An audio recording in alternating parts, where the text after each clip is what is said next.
Looking for a pretty, textured, and interesting crochet stitch to try?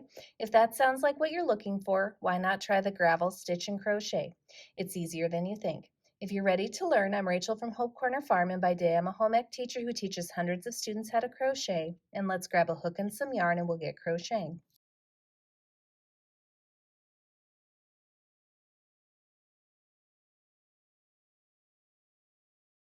Before we get started, make sure you subscribe to my channel, hit the bell so you get notifications of when I post new videos, and don't forget to give me some feedback on this video. Give me a like or a comment, let me know what I did well or things that I could improve upon.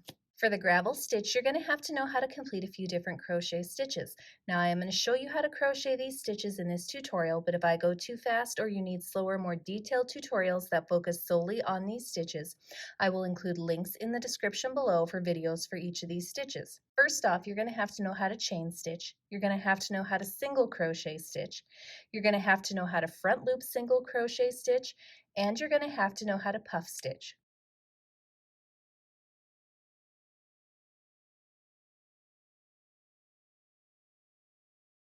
For today's crochet tutorial, I'm going to use a size J 6.0 millimeter crochet hook as well as some size 4 medium weight yarn in this teal color. Use whatever works best for you. You may also need a pair of scissors and a yarn needle at the end of your project. Today's crochet tutorial is written using US crochet terms.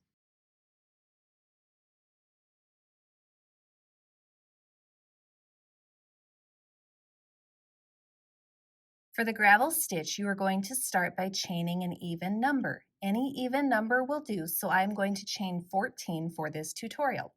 So here is 1, 2, 3, 4, 5, 6, 7, 8, 9, 10, 11, 12, 13, and 14 chains. So again, start by chaining an even number.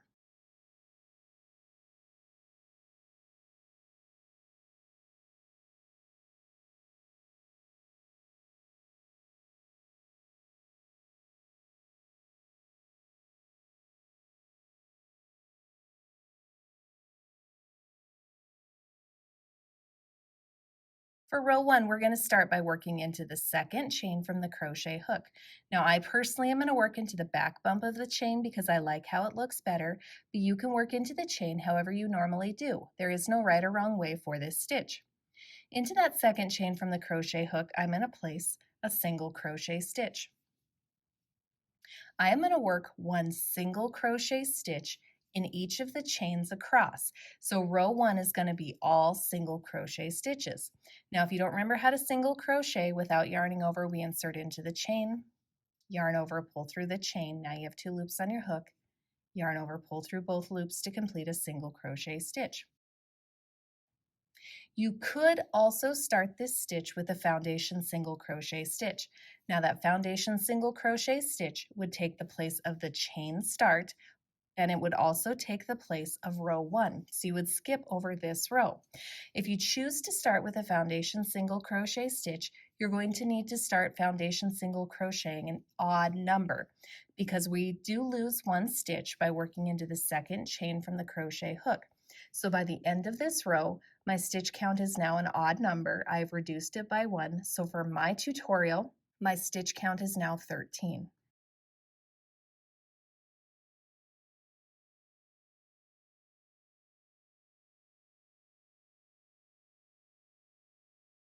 For row 2, we're going to start by chaining 1 and then turning our work. Into the very first stitch, we're going to work a regular single crochet stitch. Into the next stitch, we're going to work a front loop single crochet stitch. So remember, each stitch looks like a V on the top. The front loop is always the loop that is closest to you as the crocheter. So this loop right here is the one that we're going to work around. So to pick up the front loop only, I'm going to come and I'm going to go to the same spot that I normally would work my stitch into, but instead of going all the way to the back and picking up both loops, I'm going to angle my crochet hook so it comes up and picks up just that front loop. Then I'm going to yarn over, pull down. Now I have 2 loops on my crochet hook. I'm going to yarn over, pull through both loops, and that completes one front loop single crochet stitch. I'm going to keep working front loop single crochet stitches all the way to the end of the row until I have one stitch remaining at the end of the row. So we start this row with a regular single crochet stitch, and then we place one front loop single crochet stitch in each of the stitches across until we have one stitch remaining. I am almost here, and I'll show you how to work that last stitch. So when you have one stitch remaining for your row, you're going to work a regular single crochet into it. So a regular single crochet picks up both loops from the previous stitch's top, not just the front loop. And then I'm going to place that regular single crochet stitch. And that completes row 2.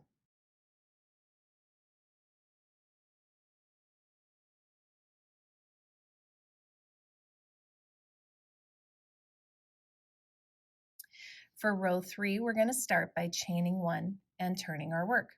Into the very first stitch, we're going to work a regular single crochet stitch. Now this is where it gets a little bit tricky and a little bit challenging. Down here around the loop that we did not work around in the previous row, because remember we worked into the front loops, now the back loop that we didn't work into is popping on the front here. Into this loop right here, we're going to work a puff stitch.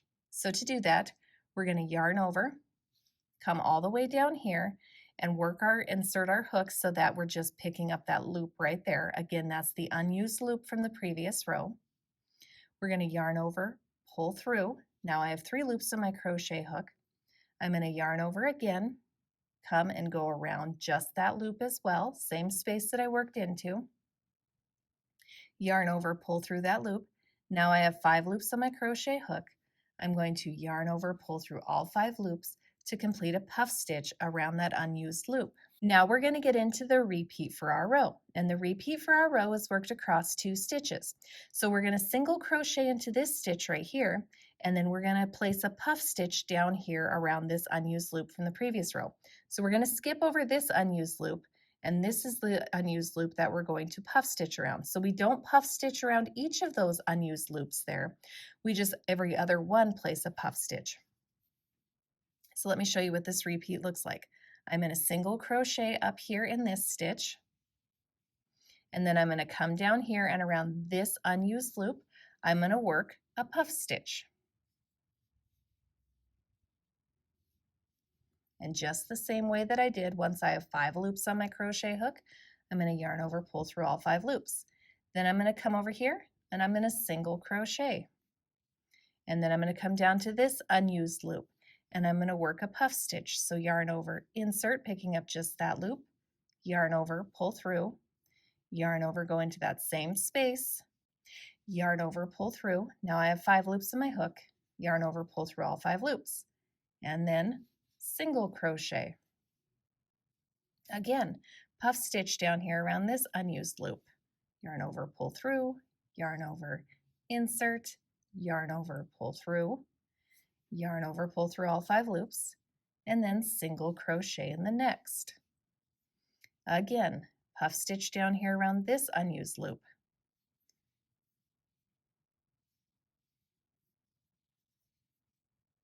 And then single crochet right here.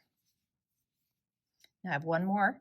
So again, I'm not working around every loop. I'm skipping that unused loop, and this is the unused loop that I'm going to work a puff around. So yarn over, come down here, pick up that unused loop, yarn over, pull through, yarn over, come down here, pick up the unused loop, yarn over, pull through. Now I've got 5 loops in my hook, yarn over, pull through all 5 loops, and then in the very last stitch of the row, you should work a single crochet stitch. And that completes row 3. Now by coming down and working around those unused loops from the previous row, we get this fun little detail with those puff stitches. Again, notice I didn't work around every one of them. There's an unused loop and there's an unused loop. So every other unused loop, I am putting a puff stitch around.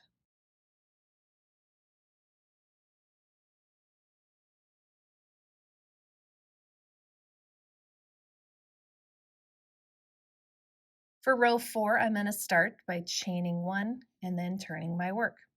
Into the very first stitch, I'm going to work a regular single crochet stitch, and then I'm going to start front loop single crocheting. So just like I did in row 2, I'm going to come and I'm going to pick up that front loop only, and I'm going to work a single crochet stitch.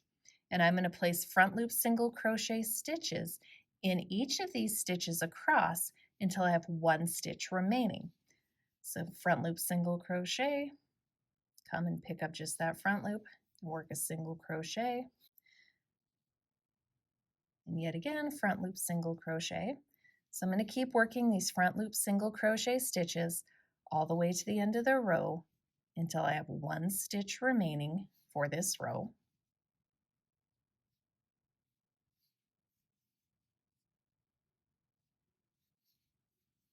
And then when you have one stitch remaining for the row, you're just going to work a regular single crochet stitch. And that completes row 4.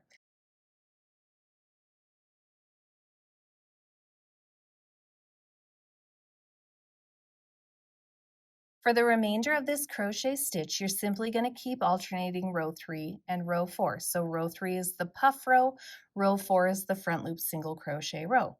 You're just going to simply keep alternating row 3 and row 4 for the remainder of your project. And again, I just want to show you on a bigger scale that this is definitely a one-sided crochet stitch. This is the right side of your stitch, and this is the wrong side of your stitch. So keep that in mind when choosing this stitch.